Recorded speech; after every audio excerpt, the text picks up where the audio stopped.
And now let's send it over to the third member of our crew, Jess Furness.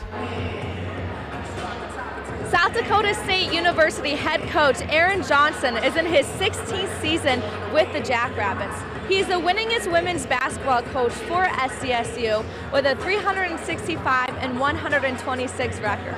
He recently coached his 500th career game on December 9th. Then on the Bowling Green side, we have Jennifer Roos, who is in her 15th year with the Falcons. She was the associate head coach under Kurt Miller before taking over for him when he left 4 years ago. Roos is 63 and 37 as head coach for the Falcons. Back to you guys. And now while we have a moment, let's send it over to our sideline reporter, Jess Furness. South Dakota State University assistant coach Haley Lynn is very familiar with Northwest Ohio and the Mid-American Conference. Lynn, who is in her first season as assistant coach for the Jackrabbits, played for 2 years for BGSU rival, the University of Toledo, where she started 29 games her senior year. She also received her master's and her bachelor's degree at the University of Toledo. Back to you guys. All right, thank you, Jess. Always great to see a connection from a familiar name in the Northwest Ohio area. With that, we're going to send things over to our sideline reporter, Jess Furness. Jess.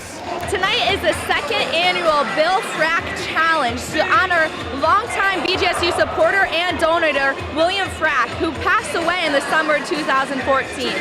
BGSU Athletic Department is hosting a whiteout tonight, and 4,000 rally towels, 1,000 white t-shirts, and 500 of these Bill Frack bobbleheads are being passed around to lucky fans in attendance in hopes to pack for Frack at the Stroh Center tonight. Back to you guys.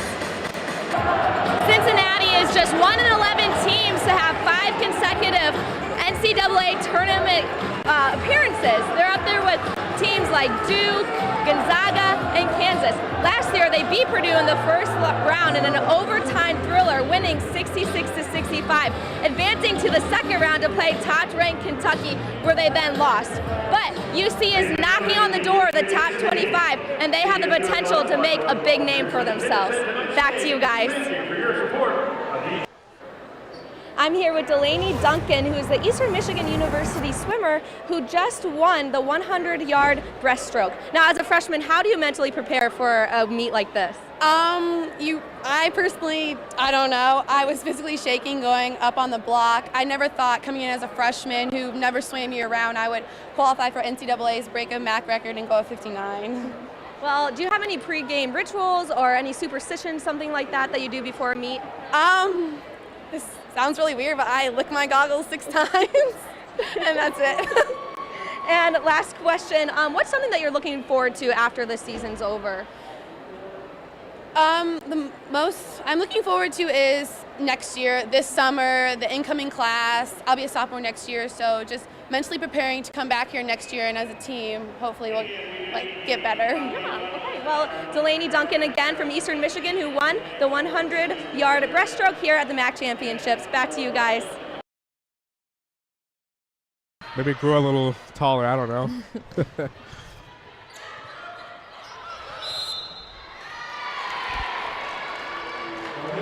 Another double called on Skolton as she tried to save that and push it to the right back.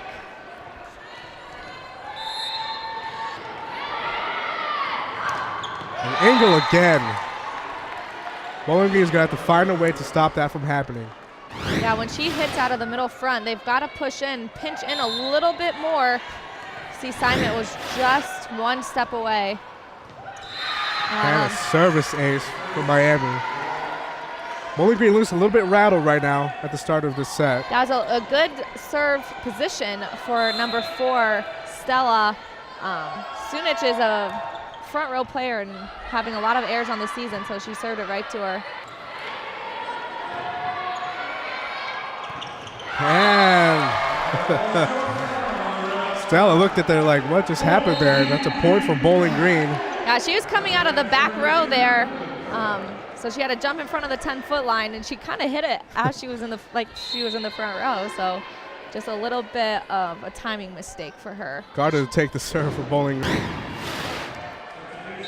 Good job by Miami coming out and hitting it down that line. Skolton was standing up. A little bit of miscommunication between Garda and Skolton. Garda would have been there ready if she would have called it a little bit sooner. It was really close to the end, 28-26 in the fourth set. Back and forth action in the fourth set. No one wanted to go home. BG really wanted this. A lot of stats tonight. 73 digs total as a team for Miami is huge, and 63 for Bowling Green as well.